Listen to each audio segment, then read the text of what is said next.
हाँ बच्चों, आज हम आपको कक्षा 9 का समाज विज्ञान बताएंगे और उसमें से भारत का आकार और उसकी स्थिति इसका जिक्र करेंगे।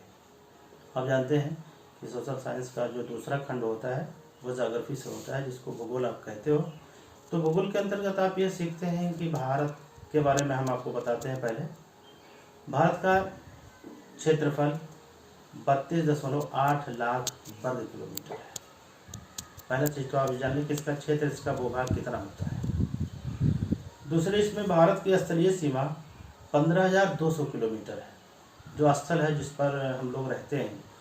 और इसका महासागरीय सीमा, मतलब जल वाला सीमा जो होता है, वो 7,516 किलोमीटर है। इस प्रकार हिंद महासागर और उसका जो आकार, जो स्थिति है, भारत का जो यहाँ पर स्थायित्व है। कोई पूछे आपसे कि भारत किस गोलार्ध में स्थित है, तो आप उसको तुरंत बताएंगे कि भारत उत्तर पूर्वी गोलार्ध में स्थित है। भारत में कुल 29 राज्य और 7 केंद्र शासित प्रदेश है। मतलब राज्य तो स्वतंत्र होते हैं, लेकिन जो केंद्र शासित है वहाँ केंद्र का प्रशासन होता है, केंद्र का राजकाज चलता है। दूसरे में फिर हम आपको बताना ही चाहते हैं कि क्षेत्रफल की दृष्टि से भारत का सबसे बड़ा राज्य राजस्थान है और सबसे छोटा जो राज्य है वो गोवा है। और उसके बाद क्षेत्रफल की दृष्टि से भारत का विश्व में 7वां स्थान है। ये तो रहा भारत के बारे में, जिसका जिक्र मैंने आपसे किया, आपने समझा भी होगा और आप इसको सुने। अब इसके बाद हम आपको बताने वाले हैं कि हिंद महासागर जो हमारे भारत के दक्षिण साइड में पड़ता है, उससे हमारे देश को क्या लाभ है। आप जानते हैं कि कोई भी चीज़ ईश्वर ने दुनिया के अंदर फालतू नहीं बनाया, उसका एक अपना कोई एक मतलब होता है, एक मकसद होता है। तो हिंद महासागर जो बनाया हमारे देश के पास ही है, उससे हमको क्या लाभ है, हम उससे क्या फ़ायदा पाते हैं, हमारे देश को क्या प्रॉफिट मिलता है। तो इस जिक्र में हम आपको एक क्वेश्चन बताते हैं कि हिंद महासागर से भारत को क्या लाभ है। हाँ, तो मैं आपको बता रहा था कि हिंद महासागर से हमारे भारत को क्या लाभ है। आपका हेडिंग मेन होगा कि हिंद महासागर से भारत को लाभ। आपको मैंने बताया कि संसार में कोई भी चीज़ फालतू नहीं है। किसी भी चीज़ का निर्माण कुदरत ने ऐसे ही नहीं कर दिया, उसका अपना एक महत्व होता है, उसके पीछे एक रीज़न होता है जो हमें नहीं पता होता है। जब वक्त आता है, वक्त के हिसाब से हम उसकी जानकारी पा जाते हैं।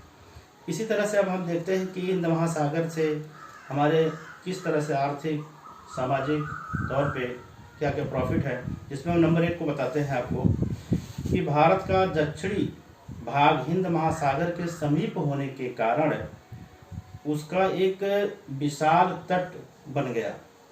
मतलब तट रेखा जो उसका था वो काफ़ी दूरी में हो गया, अर्थात समुद्र तटीय क्षेत्र ज़्यादा हो गया, विकसित हुआ।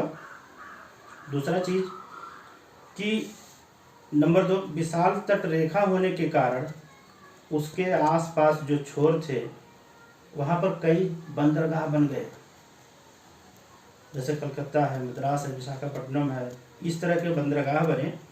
और बंदरगाह होने की वजह से हमारा, जिसको आप स्टेशन बोलते हैं, कि कोई भी चीज़ का आना जाना, या एक तरह से उसको समुद्र का स्टेशन कह सकते हैं आप, जैसे हमारा सारा काम होता है।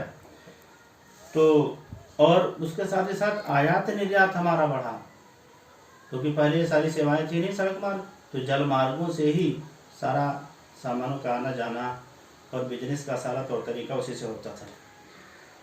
तो निर्यात कार्य हमारा, आयात कार्य आसान हुआ। फिर उसके बाद हम तीसरे पे देखते हैं कि हिंद महासागर भारत के साइड में होने की वजह से दक्षिण से हमारा देश सुरक्षित हो गया। उस पर कोई भी दुश्मन अगर आना चाहे तो उतना ज़्यादा समुद्र तैर करके हमारे ऊपर चढ़ाई नहीं कर सकता है, हम पर हमला नहीं कर सकता है। मतलब एक साइड हमारा सुरक्षित कर दिया, जैसे इधर हिमालय से सुरक्षित हुआ, उसी तरह से उधर हिंद महासागर से सुरक्षित हुआ हमारा देश। उसके बाद चौथे नंबर पे हम देखते हैं आपको कि हिंद महासागर से जो पवनें उठी भाप के द्वारा, जो मानसूनी पवनें उठी, वो संपूर्ण भारत में वर्षा का काम की। मतलब उससे वर्षा मिलता है हमको। उस पवनें, जो मानसूनी पवनें होती हैं, वही उठ करके हमारे देश में वर्षा करती हैं। और आप जानते हैं कि जब वर्षा होता है तो हमारी कृषि अच्छी होती है, किसान हमारे हरे भरे हो जाते हैं, हमारे देश का क्लाइमेट क्लियर हो जाता है। ये फ़ायदा इससे। और उसके बाद 5वें नंबर पे हम आपको बताते हैं कि हिंद महासागर के प्रभाव से हमारी जलवायु चेंज होती है। हमारे देश में, जो हमारे भारत का जो जलवायु है, वो परिवर्तित होता रहता है, वो बदल जाता है, कभी ठंडा, कभी गर्मी, कभी बारिश, इस तरह से वो क्लाइमेट चेंज हुआ करता है।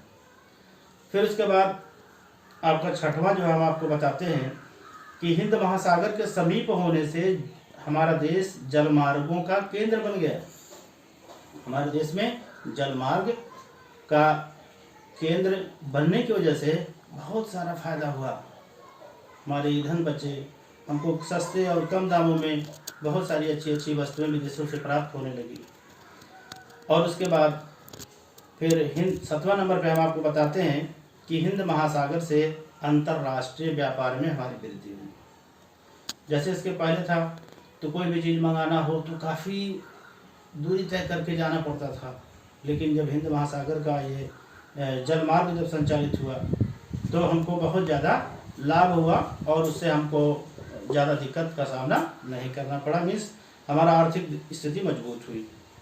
उसके बाद फिर 8वें नंबर पे हम आपको बताते हैं कि जब हमारा हिंद महासागर से व्यापारिक स्थिति मजबूत हुआ तो हमारा इकोनॉमिक स्ट्रक्चर जो था वो मजबूत हुआ, जो ढांचा होता है वो काफ़ी मजबूत हुआ और हमारा देश व्यापार के क्षेत्र में अग्रणी माना जाने लगा और हमको काफ़ी मात्रा में लाभ ही लाभ हुआ। कुल मिला के हम ये कह सकते हैं कि हमारे देश को हिंद महासागर से हर तरह से फ़ायदा ही फ़ायदा है। साथ ही साथ वो विशाल जलमार्ग होने की वजह से एक फ़ायदा और मैं आपको बताना भूल गया कि उसमें क्या कहते हैं, मत्स्य पालन का काम शुरू हुआ। मीन्स मछुआरे बहुत मात्रा में, हिंदुस्तान की मछलियाँ बहुत मशहूर हैं, काफ़ी मात्रा में यहाँ से मछलियों को पकड़ा जाने लगा और मछली पकड़ करके कितने लोगों का उससे जीवन संचालन होने लगा, कितने लोग अपनी जीविका उसी से चलाने लगे। मतलब मछली पालन हमारे देश का नंबर 1 माना जाता है। हमारे देश की मछलियाँ विदेशों में अच्छे दाम पे बिकती हैं उसका रेट उसका जो है अलग होता है। तो ये तमाम सारे आपने फ़ायदे पढ़े और इसी के साथ मैं फिर आपको नेक्स्ट वीडियो में दूंगा। ओके।